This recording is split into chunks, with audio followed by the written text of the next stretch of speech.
Good evening, everyone. My name is Colin Bonini, and I am a politician from the great state of Kansas, and also your host for Power Live.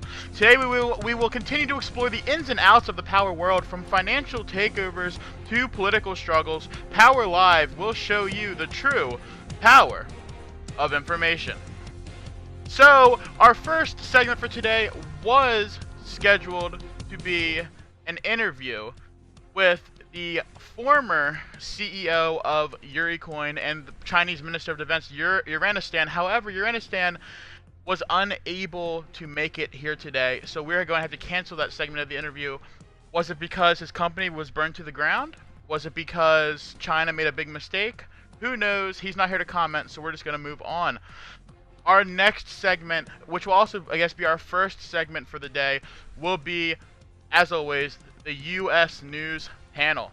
The topics that will be discussed today will include Edric Neuhoff winning a second term, the GOP's rising hold on America, and along with that, the absolute state of third parties in the United States. Alright, so let's first introduce our panel. First, we have politician from the great state of Wyoming, Mr. Adrian. How are you doing today? Everything's fine. Everything is great. Nothing much to report. Alright. Our second panelist is Daniel Briggs, a representative from the state of Iowa. Yeah, hey guys, I'm back. Another panelist that we have today is Gabe Newell, politician from the Netherlands. We also have Winston Green, another politician from the Netherlands. And finally, one of the most highly sought-after panelists in the history of power, we have Tom Cotton, heiress, senator from the great state of Tennessee.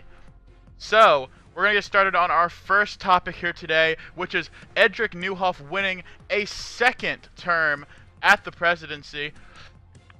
Let's just talk about that. Anyone want to start on that point, Adrian? I mean, this election was one of those elections where it just kind of happened. There was no late push in the end to make things scary. Ed just had a nice run, and we took 400 electoral college votes in the end. 407. Yeah. And what I gotta say is, first off, yay, we did it, kinda. And then second off is, oh boy, now to focus on the next one. People, they have their doubts, but we're gonna try and pull off another GOP president. All right.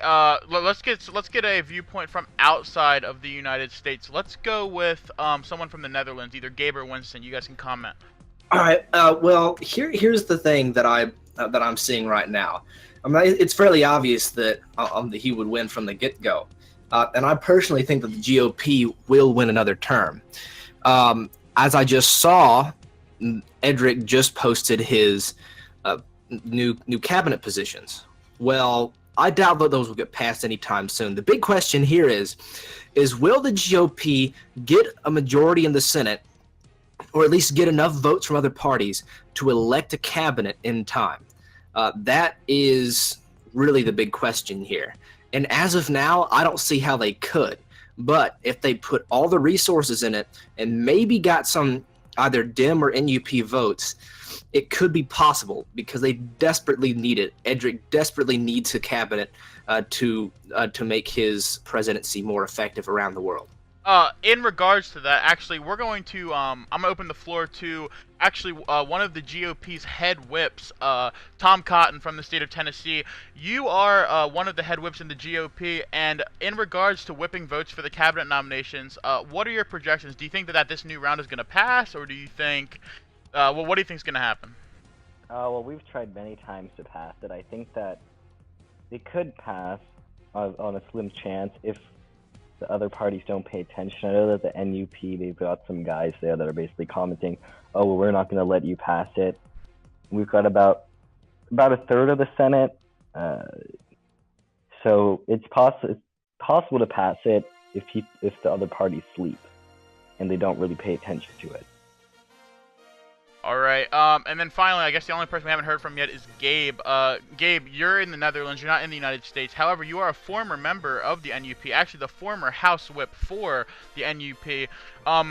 From what you know of inside the NUP, do you think that they would possibly let a bill like this slip, or do you think that it's going to definitely get nailed down by them? Yeah, knowing the hatred of the GOP from inside, like the leadership of the NUP, I doubt that they'll let this pass at all. I see them suggesting and actually trying to get people just to say no at all costs. I don't see these passing at all.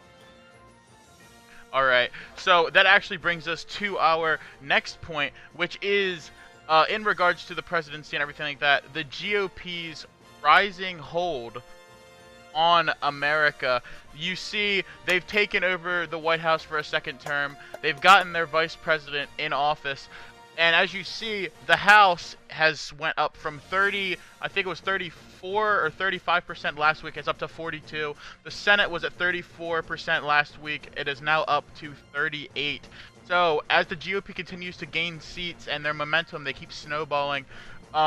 Is this the end of a two-party system? Will the GOP take over like the Democrats did in Power 4? Anyone?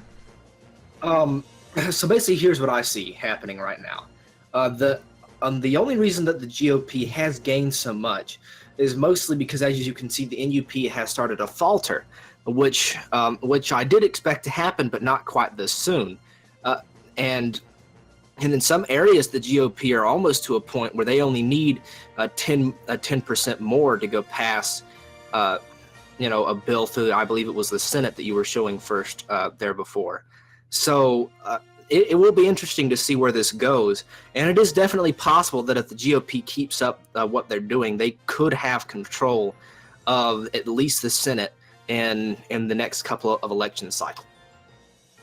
All right, Adrian, I know that you are a high-up member in the GOP, and you are, reaping the benefits of this GOP rising in America. Do you think that there's a cap for how high it can go, or do you think that the GOP is just going to keep rolling on? I think at this point, something has fundamentally changed in the Democrats. I'm looking at their presidential primary. I don't think even they believe they have a chance now.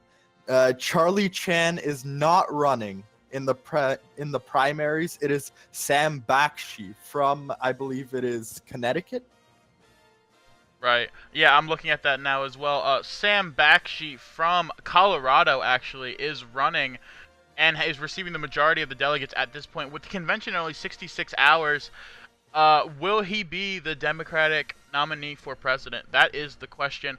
But in regards to the presidency coming up, let's talk about something that's on everyone's mind, the absolute state of the third parties in the USA, which I believe at this point, I mean, everyone has their own personal opinion, but I would count every party except the GOP as a third party in this situation because they all have less national support than a traditional first or second party would. As you see, you have the Democratic Party at 31%, the National Unity Party at almost 20%, and then this majority of what I would call fourth parties also in the United States. But is this the end of the two-party system as we know it? I mean, the game is now structured in a way where parties can bounce back from being in a real position of weakness. It just takes a bit of luck. Yeah, I see it. Yeah, Fisher saying 33% or less means third party. I guess he's right. But yes. What about you, Daniel, or you, Tom? Do you have anything to say about that? Yeah, well, I think that the Democrats are really vying against the National Unity Party, and they're going to continue to tear. They're going to try and probably going to tear each other apart, and they're very weak, and that's just allowed the Republican Party to become the major party. And really, and if they can only really bounce back through good organization, and if they're not nominating Charlie Chan to the presidency, then I don't really see that the Democrats have the correct organizational structure to actually regenerate as a major party again. You know, in regards to that, I do want to point out something. There have been, you can respond to this point, Daniel. There have been a lot of rumors that Charlie Chan is actually stepping down as chairman of the Democratic Party after a failed presidential run in not one but two presidential elections. Do you think that this is a good move for him to step down? Daniel, you can respond. Well, let me first respond to the bit about Charlie Chan. I don't see this as a good move for the Dems. If they're gonna rally behind someone and they fail after like 2 or so tries, then they do not have good organization. And about them being disorganized, I immediately think back to the events of July 5th, which was where a large amount of GOP members, we lost our Discord, so we had quite a bit of time to try and recover from that. I could say, but I don't see if what happened to us is happening to the Democrats, we don't know what's going to happen. Mass amounts of disorganization, and I'm just thinking karma. Okay. Does anyone have a counterpoint? Daniel said that he thinks that it would be a bad idea for Charlie Chan to step down. Does anyone think that it is a good idea for him to step down? I would. Charlie Chan at this point, again, and he's been known to go say it before, is that the only reason he was chair is to become president, and because he needed the money. I think it would overall be beneficial to the Democrats to kick Charlie Chan out and put someone in there who has more of a state-centered strategy. If the Democrats can go change their strategy from presidential to more of a something to where they can win the Senate, win the House, and do something on the local level, I think that they could actually make a comeback within this power iteration. All right. Also, one more thing. If anyone in the chat has any questions for any of our individual panelists or the panel as a whole, please make sure to put them in chat right now as we're about to wind up this segment. Tom, you have something that you wanted to say? You know, that is a fair point, because the Democratic Party probably should be focusing on the House, but they really aren't. For example, in my state of Tennessee, the Democratic, the state with the Republican Party has the most PSO, but with 42% PSO, and the National Unity, the Southern National Party, has 33%. So, and the Democratic Party is all the way down at 2.8%.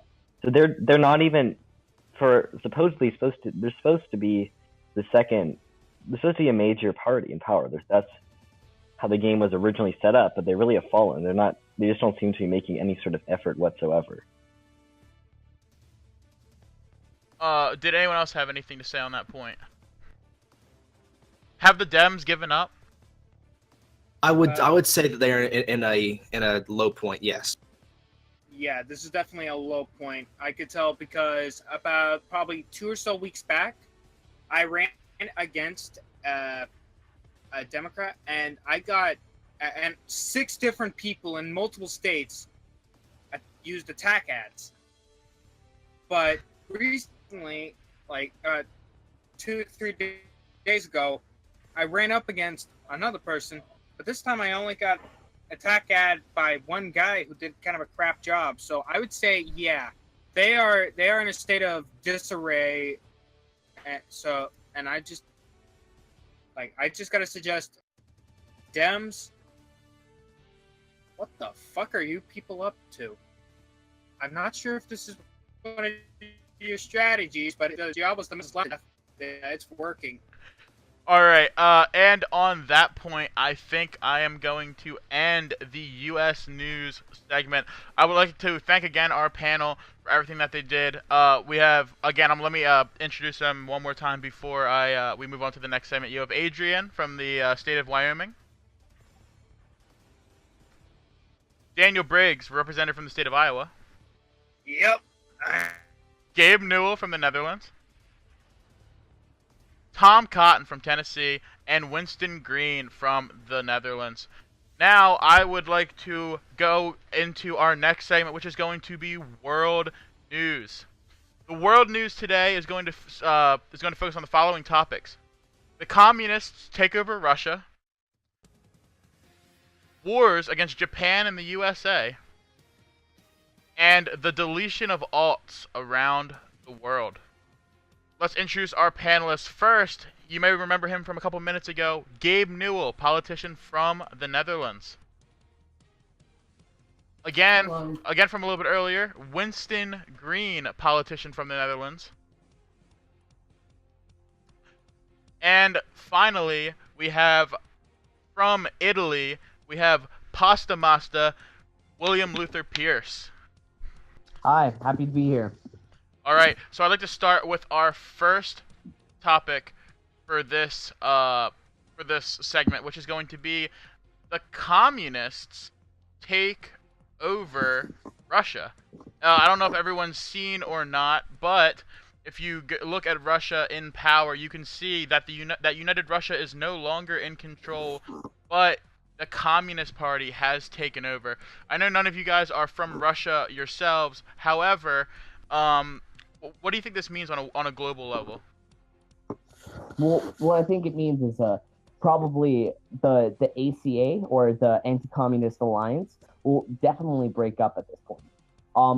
I think that the faction is completely divided. People who were loyalists to the Chinese, or people who were loyal to other anti-communist sects of it. Like, I would like to consider my sect to be a true anti-communist sect of the alliance. However, I bet many would beg to differ. So I think that there's a three-way split between the anti-communists. We have the Chinese, which I'm guessing are GOP-controlled, sort of GOP alliance. They're the Bogs, those kinds of people. And then we have the third alliance, which is, I think, the remnants of the National Socialist American Workers' Party from all back in the day. So it's pretty much like a three-way split. The Dems are almost completely irrelevant on the international scale.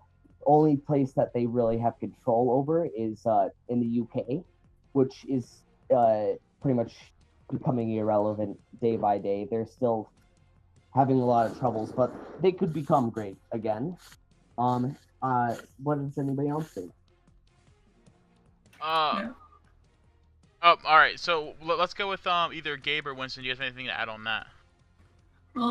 As far as with communists taking over Russia, I think it does definitely lead to ACA instability, and I think they are going to break up just because the two biggest leaders in that left Russia and have joined leftist-leaning parties now. Like, you had Sabin, who's now in the NUP, and you have Simon joining Labour in the Netherlands, and Simon's basically now going for more leftist-leaning policies.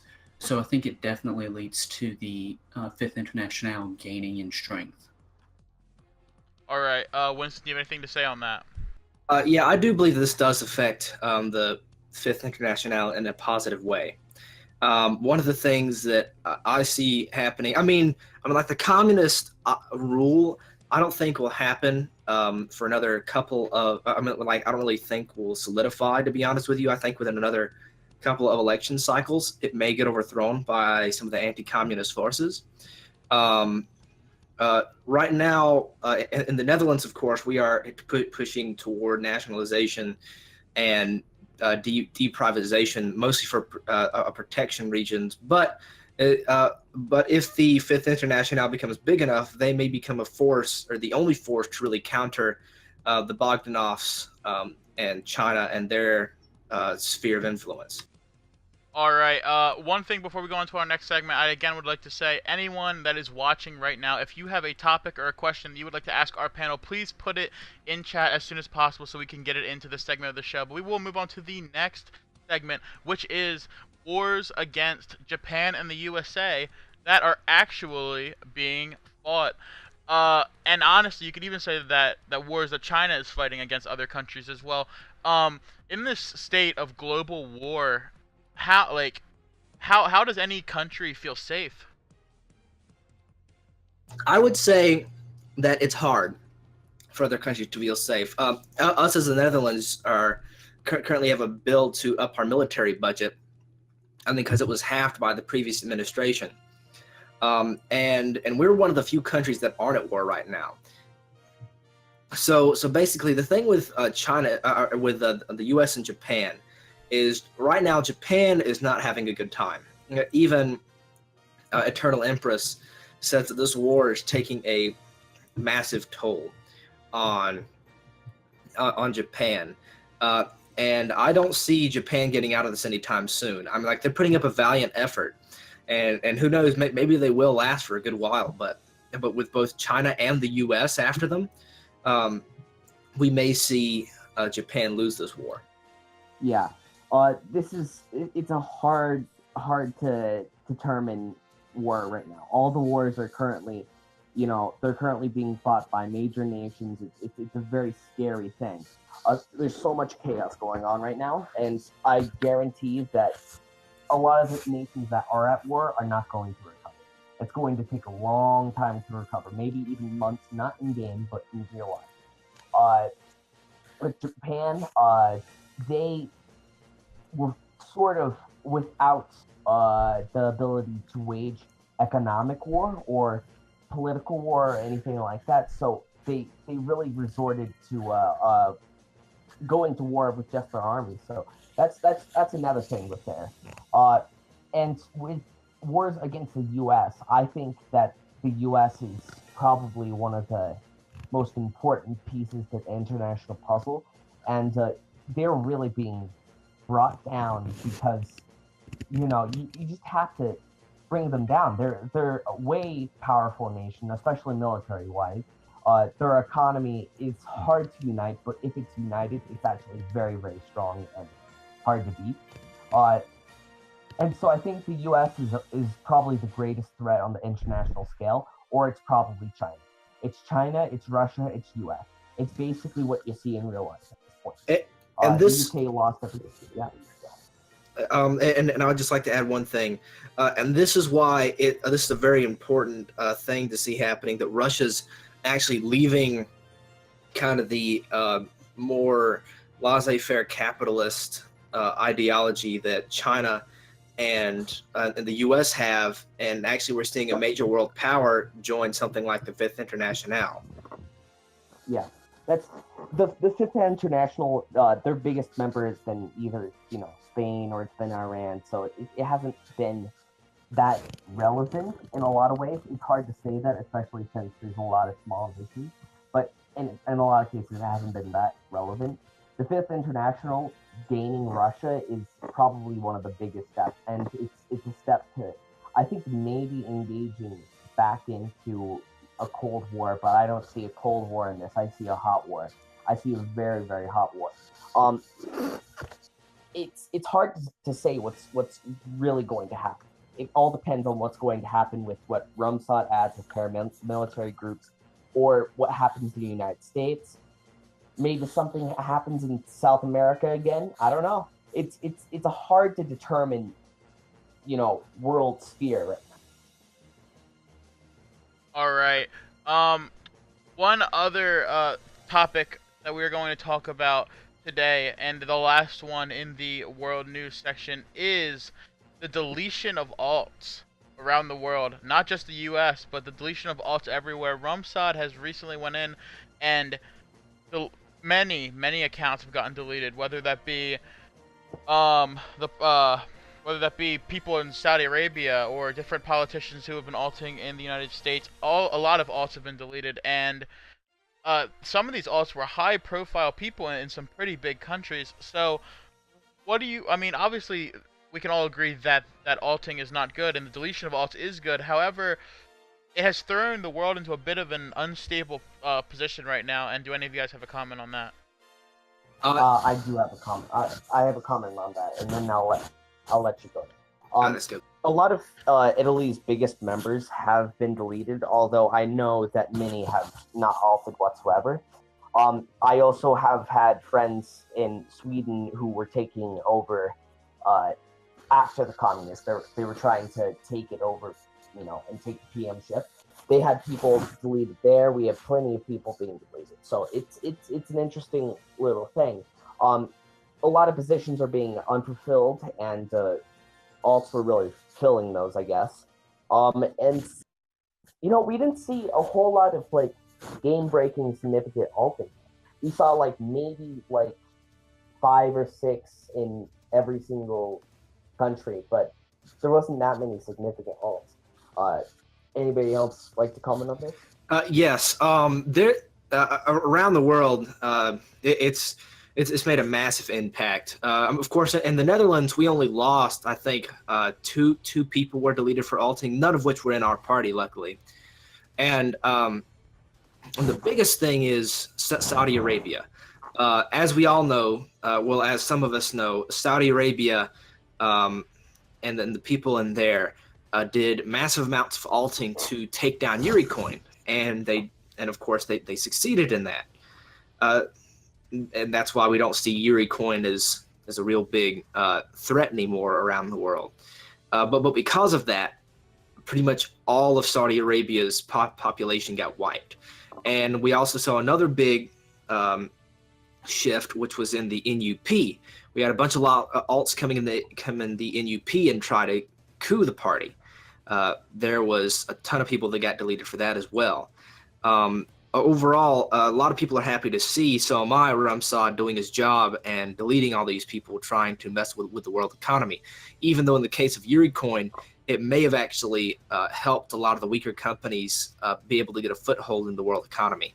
Actually, before we start talking a little bit more about Yuricoin, since all three of you are going to also be joining me on the financial panel, I would like to bring in Final Scratch, who is the Prime Minister of South Korea and also the CEO of right now the world's wealthiest corporation, Advanced Pony Devices.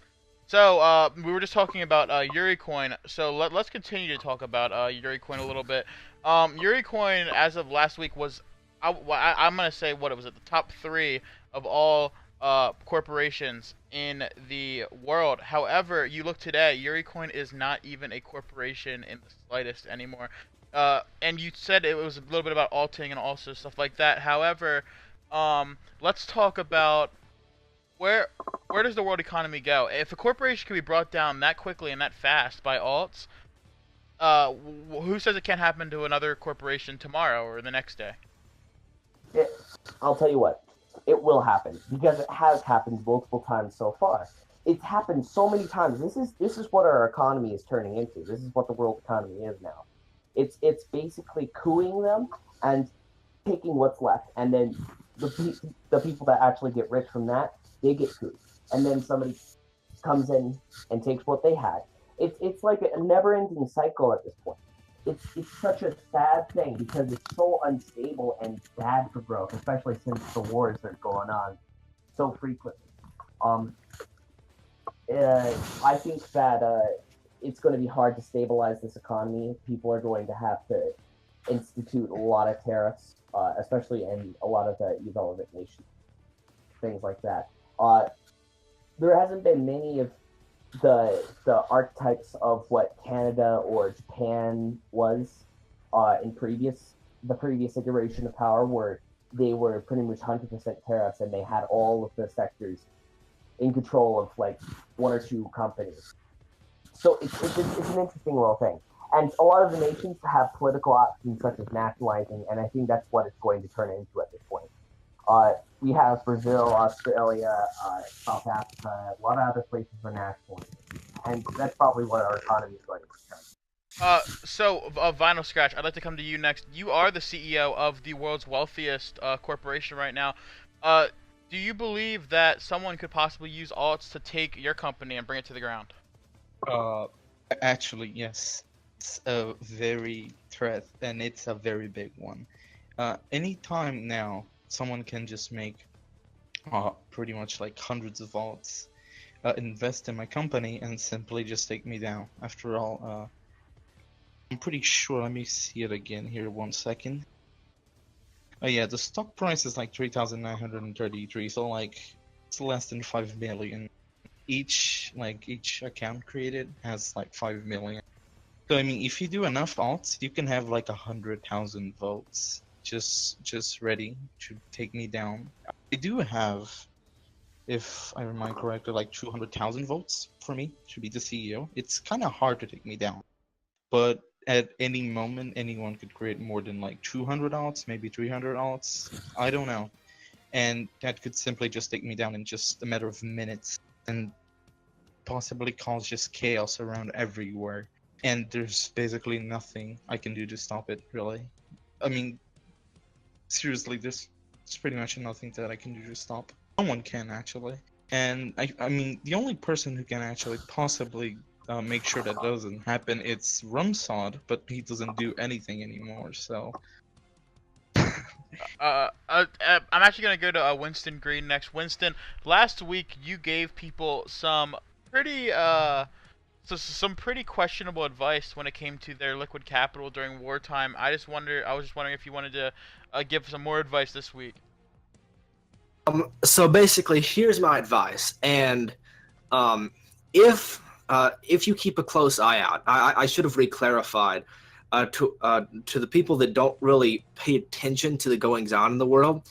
I still would advise like not putting your everything into the largest company, because just like Final Scratch says, it could be at any time where where that company goes down. I would suggest investing in a good swath of companies and to keep diversified if at all possible.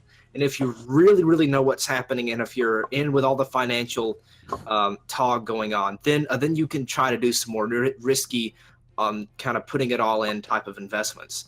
Now for nations, right? At this point in time,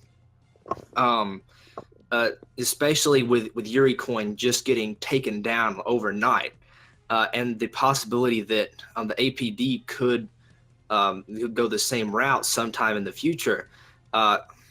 As of now, at least in the Netherlands, we're protecting our national economy by nationalizing at least a large portion of our sectors. We still have the technology sector that APD is invested in, but besides that, that's about it. All right, I'm gonna go to Gabe Newell, and then we're gonna wrap back up on Vinyl Scratch again. Gabe, would you like to say anything about this? Yeah, I mean, if you are not really experienced in how to do the investing and stuff, I would say keep diversified and don't just pour everything into one company. You'll end up losing money if something happens. But if you know what's going on and you pay attention, go ahead and invest in whatever you think would be better, because obviously you know. But if you don't know, don't risk it.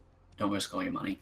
All right, and then Vinyl Scratch, I'll come back to you for one last comment in the financial news segment. So being a CEO, do you have any advice to other CEOs?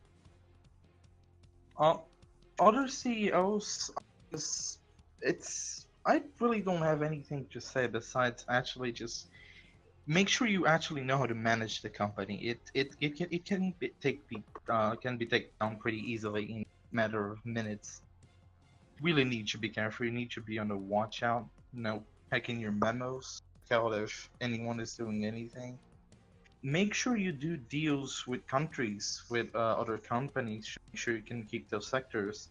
Make sure the tariffs are somewhat good for you, benefiting both the company and the country that the sector is in. Especially make sure that you focus on your type, like the specialization of your company. Mine is, for example, technology. I mostly tend to focus on the technology side, grab the technological sectors rather than taking retail. I think that's pretty much what I have to say. Focus on the technology specialization. Make sure you have enough shares to hold yourself just by yourself. Currently, I have like 50,000, but way before, even when I was like on the top 3, I only had like 20,000. That was very risky. So not only make sure that you have enough shares to keep yourself protected, make sure you have other people to back you up at any time. Currently, what I know so far, I have at around 150,000 shares defending me, and those people are actually going to keep those votes on me. But at any time, anyone can invest enough to take me down. So I would also just like to before we end this, something just came to my attention. I've just been told that China is nationalizing, and then also they also have a bill on the table to also privatize after that. Yeah, the bills just went up, so let's talk about that. China is nationalizing its manufacturing and then also privatizing its manufacturing. How do you think that this is going to affect the world economy or just China's economy? This makes 100% sense. They are nationalizing to get whatever company they want out of the sectors, and then when it's privatized, they'll be taking it for pretty much cheap. It won't take as many turns, it won't take as much money. It's just going to be easier to do. So they are doing the right move right here, and that's probably a good financial move for them. I'd recommend something like that for a lot of different nations, but people won't. It's a good move. I think China will probably need, people should probably invest in China if this successfully works. And I guess that'd be my financial advice at this point, if they're going to do. All right. So that's actually all the time we have for financial news today. I want to again thank the panel that has been here, and especially thank Gabe and Winston who have been here for all 3 panels. We'll definitely love to have all of you guys back on the show at some other time. All right, and that brings us to possibly one of the viewers' most favorite parts in the show, which is power tops and power bottoms. However, before we get into power tops and power bottoms, I have 2 important announcements to make. The first announcement is in regard to the slight controversy that Power Live is facing right now in regards to Iran and Spain.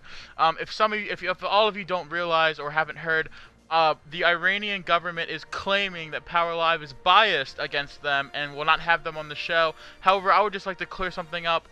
There was a bit of an altercation that took place last week between the management of the show and the Iranian delegation. However, on the next episode of Power Live, we will be sure that we have a delegate from the Iranian delegation and the Spanish delegation as well, if they would like to send one, to clear up any misconceptions that Power Live has given about their country. I would just like to make that announcement right there. The second announcement I have is a bit of a shill. Rene Levesque, who is currently the former governor of Rhode Island, has graciously made me announce for him that he also is going to be having a gaming stream later tonight. I don't know exactly what he's going to be streaming, but if you guys want to chill in his stream and watch what he's doing, I will post the link in the announcements of the Power Live Discord. However, that now brings us to power tops and power bottoms. Yes, it is time. Let's just start with our lone power top. There hasn't been many power tops that have happened this week, but we do have one power top today, which is the GOP keeping Charlie Chan at 4% state influence for over a day. Yes, this was done after Charlie Chan had AA'd in an election. The GOP capitalized on this opportunity by sending AAs to him for over half a day, keeping him at 4SI and losing his NI in the process. And then he actually didn't win the governorship either after that. So, that is our power top for today. And we have 2 power bottoms for you guys. The first one goes to Karma Blaster, the former Russian Prime Minister, who got his account hacked in Power. You must all be thinking, oh, that's terrible, he got his account hacked. No, but the story's even better than that. He claims that his password was actually the word password.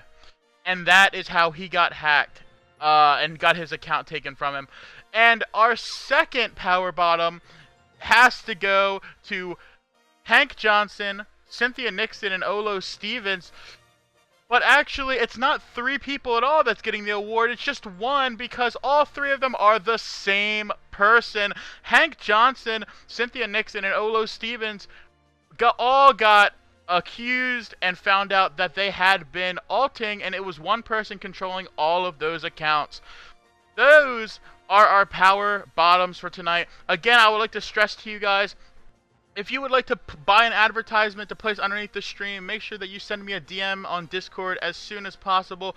Your ad can have a custom picture, a custom description of what it is, anything like that. But that does bring us to the conclusion of this episode of Power Live.